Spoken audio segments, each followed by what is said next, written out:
Baik, Assalamualaikum warahmatullahi wabarakatuh. Nah, di pertemuan sebelumnya kita sudah berhasil membuat website CRUD secara dasar ya. Nah, ini mengikuti modul yang telah saya sampaikan sebelumnya. Nah, maksud CRUD di sini adalah kita bisa menambahkan tambah data atau create data. Misalkan kita tambahkan SO gitu kan, alamatnya CCCCC, contoh aja ini ya, laki-laki, misalkan nama sekolahnya Asipa MTS. Ketika diklik daftar, maka pendaftaran siswa baru berhasil. Ketika kita cek di klik pendaftar, maka si SO tadi ada di sini gitu kan, sudah muncul. Itu yang dinamakan dengan tambah baru. Nah, sekarang ada create, ada read data. Nah, ini yang disebut dengan read data. Jadi membaca data yang ada pada database yang telah kita buat sebelumnya. Nah, selain ada create data, ada juga read data, dan selanjutnya ada yang namanya update data atau dalam bahasa kita adalah edit data. Misalkan data ke-6 ini kita sudah bikin sebelumnya. Ketika kita klik edit, maka misalkan kita ubah yang tadinya SO jadi Sony gitu kan. Ketika kita simpan, nah maka yang tadinya SO berubah menjadi Sony. Adapun selain ada create, read, update, dan yang terakhir ada delete atau dalam bahasa Indonesianya adalah hapus. Nah, ketika kita klik hapus, maka data tersebut akan hilang di sini. Nah, itu adalah CRUD yang telah kita pelajari sebelumnya. Nah, sekarang setelah kita mempelajari CRUD, maka langkah selanjutnya adalah membuat CRUD yang MVC. Baik, nah di sini kita akan membuat website CRUD dengan menggunakan metode model views controller. Nah, pada pertemuan sebelumnya Ustadz udah kasihkan modul untuk pembuatan website CRUD. Nah, ini hasilnya. Jadi ada folder yang namanya pendaftaran siswa, maka di dalamnya ada file-file di sini. Nah, tentu ini kalau misalkan seperti ini tidak akan rapi gitu. Kelihatannya itu tidak rapi. Ya, ada folder satu folder di dalamnya ada banyak sekali file-file gitu kan. Nah, lebih rapihnya memang kita menggunakan metode yang namanya adalah model views controller. Model nanti kita akan isi dengan isi dari database ya, atau aksi-aksi yang memerlukan database nanti kita akan simpan di si model tadi.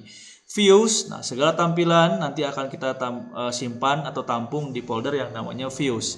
Nah, sedangkan yang terakhir ada model view controller. Nah, si controller nanti akan menjadi penghubung antara si database dan juga si tampilannya atau viewsnya. Baik, untuk memulai project kali ini kita akan mulai dengan membuat folder terlebih dahulu. Silakan buat folder di XAMPP-nya di htdoc. Nah, silakan buat nama di sana, kasih namanya misalkan pendaftaran siswa ya. Pendaftaran siswa. Nah, oke. Ini pendaftaran siswa. Langkah pertama setelah kita membuat folder pendaftaran siswa di htdoc adalah kita harus download dulu aset. Nah, di sini aset sudah saya siapkan di bit.ly share.ma saga. Nah, oke.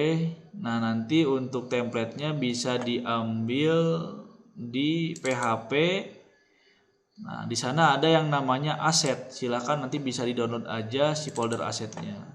Gitu kan. Kita download aja si asetnya, download.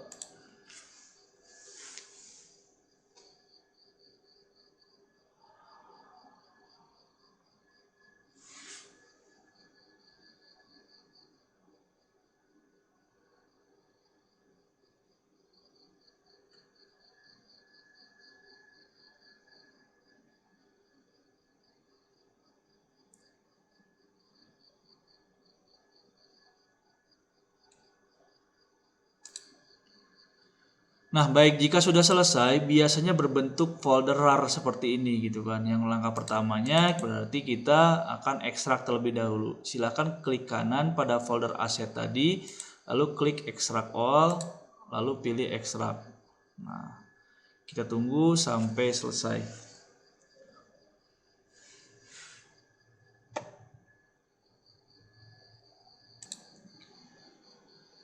Nah, jika sudah selesai mengekstraknya, kita tinggal buka aja folder asetnya.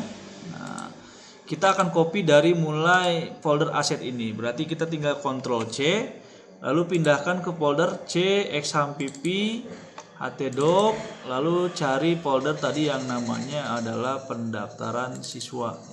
Kita pastekan di sini. Nah, baik, ini adalah untuk persiapan asetnya ya. Nah, baik, sebelum kita ke ngoding atau ngobar ini, langkah pertama untuk membuat website itu biasanya kita membuat terlebih dahulu database-nya. Nah, untuk membuat database nanti kalian bisa buka localhost phpMyAdmin ya. Localhost phpMyAdmin, nanti di enter saja. Tampilannya nanti akan muncul seperti ini. Gitu. Baik, untuk pembuatan database ini, tafadhol nanti bisa klik yang namanya new.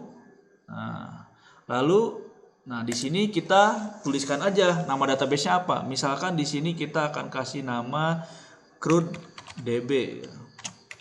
crud_db, lalu kita create aja. Nah, sedangkan di sini kita sudah lihat sudah ada database yang namanya adalah crud_db. Nah, langkah selanjutnya setelah kita membuat database, maka langkah selanjutnya adalah kita harus membuat tabel ya. Nah, tabelnya karena kita akan membuat pendaftaran siswa, maka tabel yang pertama itu kita ada yang namanya adalah tabel user. Nah, sebenarnya kita nanti membutuhkan dua tabel ya. Yang pertama ada tabel user, yang kedua ada tabel siswa gitu. Nah, bagusnya kita kasih aja t_user gitu ya. Oke. Ya, user jumlahnya ada, nanti kita membutuhkan ID, username, password, nama user, berarti 4 kolom cukup ya, kita create aja. Nah, yang pertama kita akan buat terlebih dahulu ID ya, ID user, ID user, betul, ID_user. Yang kedua itu ada yang namanya username. Yang ketiga itu ada yang namanya password. Yang keempat itu ada yang namanya adalah nama user mungkin ya. Oke. Nah, untuk ID user karena kita nanti akan menggunakan nomor secara otomatis, maka kita pilihnya adalah jangan lupa auto increment ya. Kita geser ke kanan, maka nanti ada AI ini atau auto increment. Otomatis nanti primary-nya akan terisi. Nah, selanjutnya kita karena akan milihnya itu adalah angka, maka dipilihnya adalah integer. Username kita karena memilihnya bisa angka bisa huruf, maka kita pilihnya adalah varchar ya. Kita cari varchar. Oke, ini varchar. Password juga sama, kita akan menggunakan varchar saja. Kita cari yang namanya varchar, mana varchar? Oke. Varchar, oke, dan ini juga sama, kita pilihnya adalah varchar, nama user. Nah, untuk varchar kita wajib mengisikan jumlah lengthnya berapa. Misalkan untuk username nanti panjang pada karakternya itu misalkan 40 aja ya. Untuk password juga sama 40 dan nama juga sama 40 gitu kan. Setelah itu, nah sudah nih, untuk membuat database kita tinggal scroll ke bawah maka tekan save. Oke, maka tabel user sudah dibuat tadi yang namanya ID user, username, password sama nama user. Nah, selanjutnya kita juga butuh tabel yang kedua, maka kita akan membuat tabel, kita pilih new lagi di crud_db ini, klik new.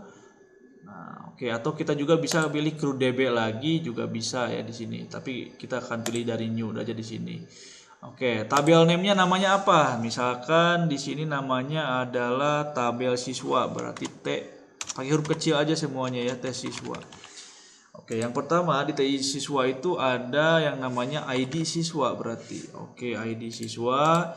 Yang kedua itu ada nama siswa, yang ketiga itu ada kelas, yang keempat itu ada yang namanya alamat. Oke, cukup ini aja ya. ID siswa seperti biasa integer, nanti kita akan pilihnya auto increment karena akan secara otomatis nomornya. Nah, nama siswa karena karakter maka kita pilih adalah varchar. Kelas juga sama, kita pilih adalah varchar. Alamat kita pilih juga di sini varchar. Nah, untuk nama siswa kita isikan misalkan 64, kelas juga sama, kita isikan 20 saja. Alamat karena biasanya panjang ya karakternya, maka kita pilih 64 juga aja. Oke, ini ya. Kalau sudah semuanya kita scroll ke bawah maka tekan save. Nah, oke, sekarang di CrewDB itu kita sudah membuat tabel yang namanya tabel user dan juga tabel siswa. Oke, kalau kita lihat di sini untuk desainernya, kalian bisa klik more lalu pilih designer. Nah, nanti akan muncul desain dari si database-nya. Baik. Nah, yang pertama ada tabel siswa, yang kedua ada tabel user.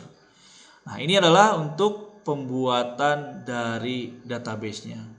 Untuk pertemuan pertama ini cukup sekian. Terima kasih. Assalamualaikum warahmatullahi wabarakatuh.